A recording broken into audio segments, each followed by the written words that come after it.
Salam dalam kasih Kristus. Saudaraku, setiap orang pasti pernah menderita karena berbagai hal. Penderitaan dari kata derita, menurut kamus umum kita artinya penanggungan, kesusahan, kesengsaraan. Setiap orang yang mengalami penderitaan pasti mengharapkan segera terlepas, terbebas dari penderitaan. Berbagai upaya dilakukan. Kalau upaya-upaya normal artinya yang lazim orang lakukan tetapi tidak berhasil, muncul godaan untuk melakukan dengan cara-cara di luar kewajaran. Dengan minta pertolongan kekuatan-kekuatan supranatural. Kalau toh belum berhasil, maka mulai putus asa dan orang bisa tergoda melakukan hal-hal di luar dugaan. Benarkah dari setiap penderitaan yang dialami setiap orang sampai sungguh-sungguh tidak ada lagi pengharapan? Karena betul-betul tidak ada lagi jalan keluar, penyelesaian. Saudara, mari kita bersama mencari jawabnya melalui firman Tuhan dalam renungan ajaran hidup kali ini. Sebelumnya mari kita mohon berkat Tuhan di dalam doa. Bapa di surga, segala pujian, syukur, hormat, dan kemuliaan hanya bagimu. Engkau Allah yang sungguh mengasihi kami. Kasih dan kemurahan-Mu sungguh kami rasakan dalam kehidupan kami. Engkau yang memberikan kami keselamatan, kesehatan, kekuatan, penghiburan, jalan keluar dari setiap pergumulan, bahkan berkat-berkat dalam kehidupan. Sebentar lagi kami akan bersama-sama mendengar dan merenungkan firman-Mu. Berkati kami ya Tuhan, Roh Kudus memberikan hikmat kepada kami, sehingga kami dapat memahami, mengerti, menghayati dan dapat melaksanakan dalam kehidupan kami sehari-hari. Mohon ampun atas segala kekurangan dan dosa-dosa kami. Hanya dalam nama Tuhan Yesus Kristus, doa ini kami alaskan. Amin. Saudaraku yang dikasihi Tuhan Yesus Kristus, firman Tuhan yang akan kita terima diambil dari kitab Mazmur 126 ayat 5 sampai dengan 6 yang tertulis demikian. Orang yang menabur dengan bercucuran air mata akan menuai dengan sorak-sorai. Orang yang pergi dengan menangis sambil membawa kantong benih pasti pulang dengan sorak-sorai sambil membawa berkas-berkas gandumnya. Demikian firman Tuhan. Bagian firman Tuhan ini diberi tema pengharapan di tengah penderitaan. Saudara, kesukariaan dalam Mazmur ini menonjol. Di samping di dalamnya terasa ada kemurungan. Seperti ingin mengatakan berkat yang tak terduga itu jangan disertai keperihan. Pesan Mazmur ini bahwa tidak ada penyelesaian mudah terhadap masalah-masalah umat Allah di dunia ini.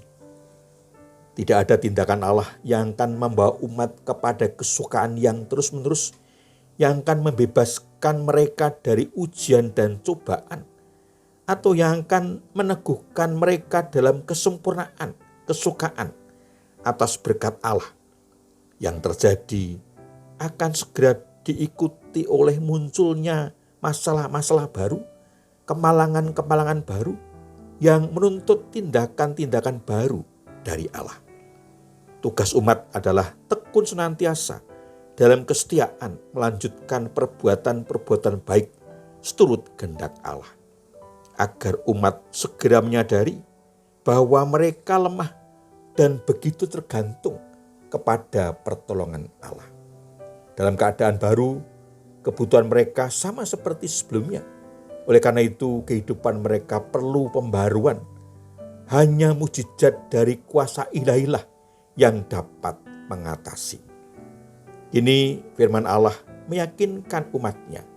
Bukan karena doa, bukan juga usaha mereka yang melahirkan berkat. Sama seperti seorang petani yang tak bisa membuat benih bertumbuh. Hanya ketaatan umat kepada Allah yang membuat Allah menyatakan mujizat-mujizat berkat yang memulihkan. Atas nama Allah, seorang imam atau nabi menyampaikan janji berkat. Jikalau orang berkekurangan, maka mereka menabur sambil menangis. Benih gandum yang ditabur atau dijatuhkan dalam tanah amat diperlukan untuk makan sehari-hari, dan belum tentu benih yang ditabur itu akan menghasilkan.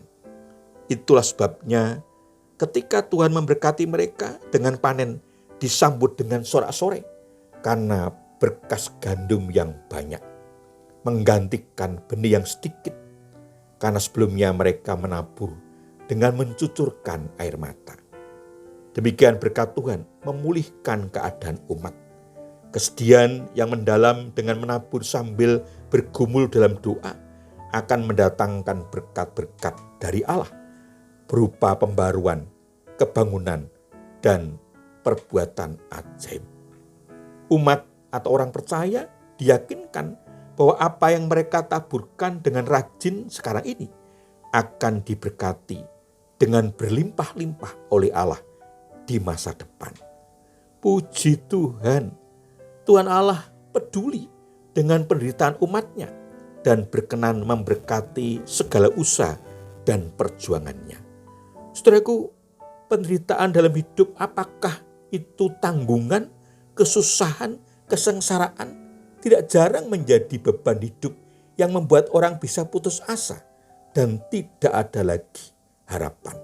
Saudaraku, apa yang harus kita lakukan meskipun kita sedang mengalami penderitaan karena beban hidup, kesusahan, kesengsaraan, agar tidak putus asa tetapi tetap mempunyai pengharapan, bahkan keyakinan akan pertolongan Tuhan yang membebaskan kita dari penderitaan hidup. Yang pertama, tetap menjalani kehidupan, hadapi semua kenyataan yang ada dengan tetap percaya dan mengandalkan Tuhan.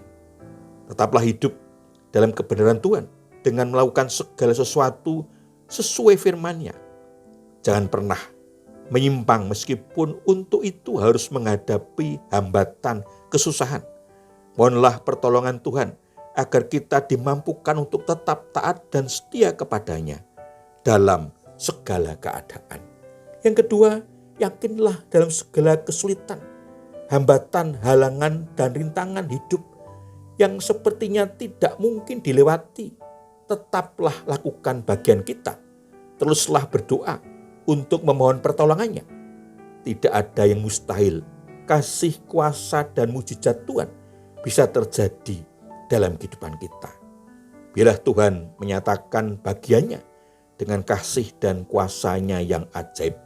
Meskipun secara rasional tidak mungkin bisa diatasi, tetapi bisa terjadi perubahan dan dapat diselesaikan.